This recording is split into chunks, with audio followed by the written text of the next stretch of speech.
दोस्तों, अच्छे लोगों के साथ बुरा क्यों होता है? यह सवाल हर किसी के मन में कभी ना कभी उठता है। जीवन में कठिनाइयों का आना और विपत्तियों का सामना करना हर व्यक्ति के लिए अनिवार्य है, लेकिन अच्छे लोग अक्सर सोचते हैं कि उनके साथ ही ऐसा क्यों होता है। बुद्ध कहते हैं कि यह हमारे कर्मों का चक्र है जो समय के साथ अपना फल अवश्य देता है। बुरे हालात हमें कमजोर नहीं बल्कि और अधिक मजबूत बनाते हैं।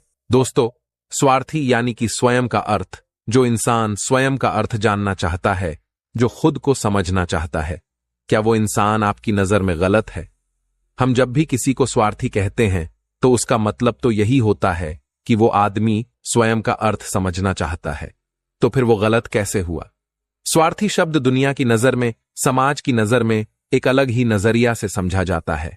अक्सर हम अपने आसपास से बहुत से लोगों को देखते हैं जो स्वभाव से बहुत अच्छे प्रतीत होते हैं, यानी कि सब लोगों की मदद करते हैं, सबसे अच्छा व्यवहार रखते हैं। लेकिन इसके साथ हमने यह भी देखा होगा कि ऐसे लोग जो स्वभाव के अच्छे होते हैं, दूसरों की मदद करते हैं, वह दुखी भी ज्यादा रहते हैं। और जो लोग स्वार्थी होते हैं वह फलते फूलते चले जाते हैं। तो ऐसे में परमात्मा की सत्ता पर उंगली उठाना निश्चित है। लेकिन अगर यह सत्य है तो हमें कौन सा मार्ग अपनाना चाहिए? क्या हम भी दूसरों के जैसे बन जाएं? पता नहीं आप में से कितने लोग यह मानते हैं कि अच्छे लोग जीवन में बहुत दुखी रहते हैं, लेकिन इसके पीछे का सत्य क्या है? अगर हम इसके पीछे का सत्य नहीं जानेंगे, नहीं पहचानेंगे, तो कहीं ना कहीं हमारा अवचेतन मन भी बुराई की तरफ झुक जाएगा। इसीलिए अपने मन में ऐसे विचार पनपने से पहले इस बात की पूरी सच्चाई, पूरा निष्कर्ष निकाल लें, ताकि भविष्य में आपको अपने अच्छे होने पे पश्चाताप ना हो, दुख ना हो। आज की जो बोध कहानी मैं आपको सुनने वाला हूं, उसमें आपको 5 ऐसे तरीके पता चलेंगे जिसके माध्यम से अगर आप कर्म करते हैं तो आप अच्छे कर्म भी कर पाएंगे और दुखी भी नहीं होंगे। इससे पहले कि आप इस कहानी में खो जाएं, इस चैनल को सब्सक्राइब जरूर कर लें। तो चलिए कहानी शुरू करते हैं। एक गांव में मोहन नाम का एक युवक रहता था। वह अपने परिवार के साथ रहता था। उसके 2 बच्चे थे, उसकी पत्नी थी, लेकिन उसके माता पिता इस दुनिया से चल बसे थे। इसीलिए पूरे परिवार की जिम्मेदारी उसी के कंधों पर थी। बच्चे अपनी पढ़ाई करते थे और उसकी पत्नी अपने घर गृहस्थी के कामों के साथ गाय, भैंस, बकरी इत्यादि का दूध बेचकर अपना घर चलाती। और मोहन पहाड़ में पत्थर तोड़ने का काम करता था। बहुत ही मेहनत भरा काम था। पूरे दिन काम करता तो रात को थककर घर पर वापस लौटता।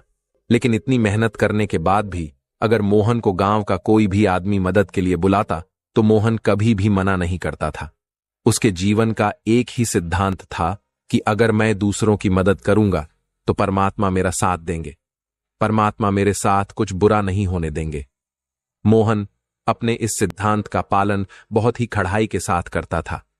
वही सिद्धांत पर इतना विश्वास करता था कि अगर कोई बाहर का आदमी उससे मदद मांग ले तो वह अपने घर का काम भी अधूरा छोड़कर उस आदमी की मदद करने के लिए पहुंच जाता था, जिस वजह से उसकी पत्नी बहुत परेशान रहती थी।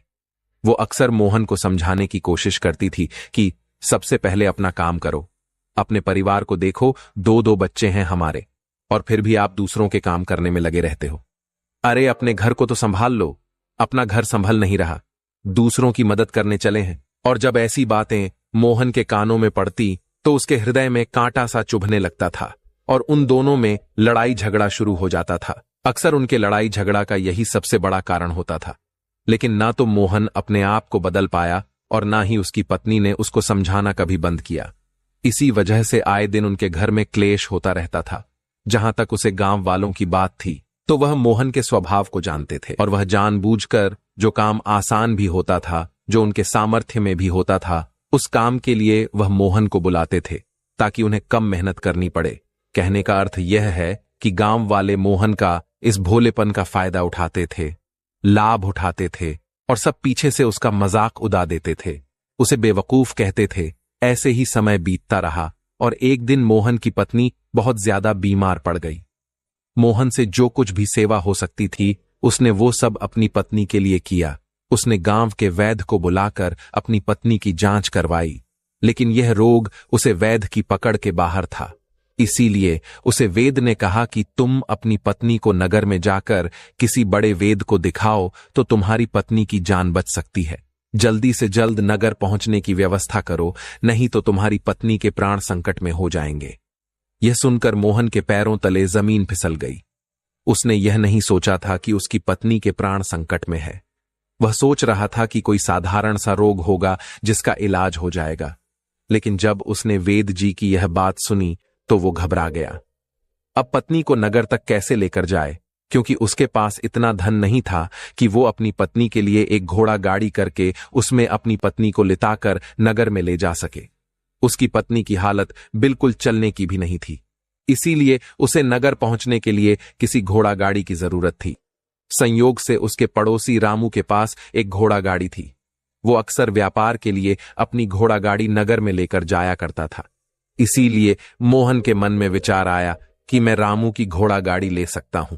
मैं रामू की इतनी मदद करता हूं, कभी उसके काम को नहीं टालता तो वो तो मेरे काम को कभी मना ही नहीं कर सकता। और यही सोचकर वह घोड़ा गाड़ी लेने के लिए रामू के पास पहुंच जाता है। लेकिन रामू बहुत ही चालाक इंसान था। वह बिना किराए के अपनी घोड़ा गाड़ी अपने सेज संबंधियों के लिए भी नहीं ले जाता था, तो मोहन की तो दूर की बात रही। जब मोहन ने उससे घोड़ा गाड़ी के बारे में पूछा तो उसने ये कहकर उसका यह काम टाल दिया कि मेरे घोड़े बहुत ज्यादा बीमार हैं, वो शायद बच भी मुश्किल से पाएंगे। 5 दिनों से वो कुछ नहीं खा रहे, तो ऐसे में बेचारा घोड़ा गाड़ी लेकर कहां नगर तक पहुंच पाएगा। हां, अगर तुम कुछ धन की व्यवस्था कर सकते हो तो मैं अपने एक मित्र की घोड़ा गाड़ी तुम्हारे लिए मंगवा सकता हूं। यह सुनकर मोहन परेशान और चिंतित हो गया, क्योंकि उसके पास धन तो था ही नहीं। इसका मतलब उसकी पत्नी बड़े नगर में वेद के पास इलाज के लिए पहुंची नहीं पाएगी। उलझन भरे हुए विचार लिए हुए जब मोहन वापस आ रहा था तो उसने एक दिल दहला देने वाला दृश्य देखा। उसने देखा कि रामू के घोड़े, जो रामू के अनुसार बीमार थे और कुछ खा भी नहीं रहे थे, वही घोड़े गांव का ही एक युवक उसकी बांट से खोलकर बाहर ला रहा था और गाड़ी में उसको जोत रहा था। यह देखकर पहले तो मोहन को कुछ समझ में नहीं आया। उसके बाद जब मोहन ने उस युवक से पूछा तो उसने बताया कि रामू ने यह घोड़ा गाड़ी उसे किराए पर दी है। यह सुनकर मोहन का दिल टूट गया। उसने कभी सपने में भी नहीं सोचा था कि उसका सबसे अच्छा मित्र रामू उसके साथ ऐसा कर सकता है। हालांकि यह समय इस बात पर दुखी होने का वक्त नहीं था, इसीलिए मोहन वहां से जल्दी से लौट जाता है और गांव के एक सेठ के पास जाकर कुछ धन उधार लेकर रामू को दे देता है। रामू अपने मित्र की घोड़ा गाड़ी मंगवा देता है, जिसके बाद वो अपनी पत्नी को वैद्य के पास दूसरे नगर में ले जाता है। जब उसकी पत्नी का इलाज चल रहा था तो मोहन यही सोच रहा था कि एक वो दिन था जब रामू की बेटी बीमार हो गई थी और रामू यहां पर नहीं था, तो मैं पूरी रात वेद जी के पास उसके लिए बैठा रहा था, उसकी देखरेख की थी, उसकी सेवा की थी। इतने दिनों तक रामू नहीं आया था, तब मैं ही उसके परिवार की देखरेख किया करता था। है ईश्वर, यह कैसा दुर्भाग्य है जिसके लिए मैंने इतना कुछ किया। उसने एक घोड़ा गाड़ी देने से मुझे मना कर दिया, और वो भी तब जब मेरी पत्नी जिंदगी और मौत के साथ आखिरी सांसें ले रही है। कुछ देर बाद वेद बाहर आकर मोहन को एक बहुत बुरी खबर देता है। वो मोहन को बताता है कि उसकी पत्नी को कर्क रोग हो चुका है और इसका कोई भी इलाज नहीं है। उसके पास कुछ समय ही शेष बचा है। यह सुनकर मोहन दुखी होकर वहीं जमीन पर बैठ गया। उसकी पूरी दुनिया उजाड़ने वाली थी और उसे कोई रास्ता नजर नहीं आ रहा था। वैद्य जी ने तो साफ साफ कह दिया था कि उसकी पत्नी के पास अब ज्यादा समय शेष नहीं है। मोहन बहुत दुखी था, उसे कुछ समझ नहीं आता, तो वह अपनी पत्नी को वापस घर ले आया। कुछ समय के बाद ही उसकी पत्नी चल बसी और ये सदमा मोहन से बर्दाश्त ना हुआ। अब दोनों बच्चों की जिम्मेदारी उसके कंधों पर आ गई थी। लेकिन यहां पर मोहन के सारे सिद्धांत टूट चुके थे, उसके सारे भ्रम खत्म हो चुके थे। अब उसके दिमाग में एक ही बात थी कि अच्छा कर्म करने से परमात्मा साथ नहीं देता, बल्कि बुरे लोग फलते फूलते हैं, और इस बात का मैं सबसे बड़ा गवाह हूं। यह विचार अक्सर उसके दिमाग में चलते रहते थे और इसी वजह से उसका मन धीरे धीरे संन्यास्त हो गया, देश दुनिया से दूर हो गया। और एक दिन ऐसा भी आया जब वह अपने बच्चों को अपने रिश्तेदारों के पास छोड़कर इस देश दुनिया को त्याग कर एक सन्यासी बनने के लिए घर से निकल पड़ा। उसने गांव में किसी को कुछ नहीं बताया। किसी को नहीं पता था कि मोहन अचानक कहां गायब हो गया। सन्यास की दीक्षा लेने के लिए वो एक बौद्ध भिक्षुक के पास पहुंचता है। बौद्ध भिक्षुक उस समय ध्यान में बैठे हुए थे। ध्यान से बाहर आने के बाद वो बड़े ध्यान से मोहन के चेहरे को देखते हैं और उससे सन्यासी बनने का कारण पूछते हैं। इस पर मोहन उन्हें अपनी पूरी आप बीती सुना देता है और कहता है कि है मुनिवर, इस दुनिया से मुझे कुछ भी हासिल नहीं हुआ। मेरा इस दुनिया से विरक्त हो चुका है। जब अपने दोस्तों ने ही मेरा साथ नहीं दिया तो इस दुनिया में रहने का क्या मतलब, और इसी वजह से मैं सन्यासी बनना चाहता हूं। यह सुनने के बाद बौद्ध भिक्षुक ने मुस्कुराते हुए स्वर में कहा कि याद रखना, भंते जीवन से विरक्त होकर सन्यासी बनना तुम्हें परम सुख तक कभी नहीं पहुंचा सकता, परमानंद तक कभी नहीं पहुंचा सकता। तुम दुनिया से अपने मन पर एक बोझ लेकर विरक्त हुए हो। तुम दुनिया से परमात्मा की खोज करने के लिए विरक्त नहीं हुए हो। इस भ्रम में कभी मत रहना।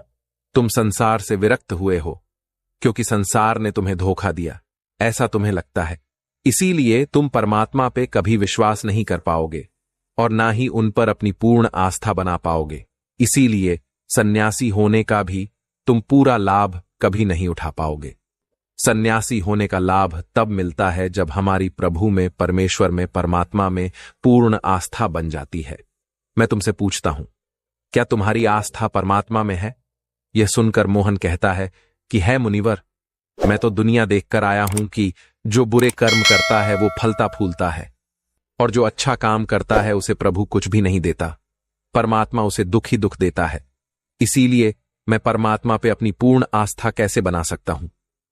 यह सुनकर उस बौद्ध भिक्षुक ने कहा कि यही तो मैं तुम्हें समझाना चाहता हूं कि तुम पूरी ऊर्जा अपनी सन्यासी जीवन में लगाओ और उसके बाद भी तुम्हें फल प्राप्त ना हो तो तुम्हें कैसा लगेगा। इसीलिए किसी की भी मदद करने के मैं तुम्हें 5 सिद्धांत बताता हूं। यह 5 सिद्धांत समझकर संसार में वापस लौट जाओ और संसार में एक ग्रस्त जीवन जियो। उसके बाद ही सन्यासी जीवन का उदय होता है। जब हम अपने ग्रस्त जीवन को पूर्ण रूप से समझ लेते हैं और अपनी जिम्मेदारियां का निर्वाह कर देते हैं। बौद्ध भिक्षुक आगे कहते हैं कि जब भी तुम किसी की सहायता करते हो, किसी की मदद करते हो, तो उसमें सबसे पहली बात, सबसे पहला सिद्धांत जो ध्यान में रखने का होता है वह होता है कि किसी की मदद करते वक्त, किसी की सहायता करते वक्त कभी भी उससे उम्मीद मत रखना। ये मत सोचना कि आज मैंने इसकी सहायता कर दी, मदद कर दी, तो कल बदले में यह भी मेरी सहायता करेगा, मेरी मदद करेगा। अगर तुम ऐसा सोचोगे तो तुम्हें जीवन में दुखों का सामना करना ही पड़ेगा, क्योंकि एक नहीं तो दूसरा या दूसरा नहीं तो तीसरा कोई ना कोई तुम्हारी उम्मीद जरूर तोड़ेगा। और वास्तविकता में वह मदद या वह सहायता नहीं होती है, वह हमारे लालच का ही एक रूप होता है। हम उसकी सहायता या मदद सही तरीके से नहीं कर रहे हैं। हमारे मन में लालच का भाव है, हमारे मन में बदले का भाव है। हम यह सोचकर मदद करते हैं कि इसकी मदद कर देता हूं तो कल ये मेरी भी मदद करेगा, और यही लालच हमें उन लोगों की मदद करने पर विवश करता है जो किसी रूप में धनवान होते हैं, क्योंकि हमें लगता है कि कल ये आदमी धन के द्वारा मेरी मदद कर सकता है। और इसीलिए जिस इंसान को वास्तविकता में मदद की आवश्यकता है, हो सकता है वो गरीब हो, लेकिन हमारा मन अपने लालच के वशीभूत होकर उसकी मदद कभी नहीं करेगा। इसीलिए किसी की मदद और किसी की सहायता करने की अपने विचार को विस्तार दो। केवल एक प्रकार के वर्ग के लिए अपनी सहायता या अपनी मदद पेश मत करना, उस सब के लिए समान होनी चाहिए। जरा सोचो, एक तरफ तुम्हारा मित्र हो जिसके पास धन है, संपदा है, और दूसरी तरफ कोई गरीब औरत हो जो भूखी बैठी हुई है।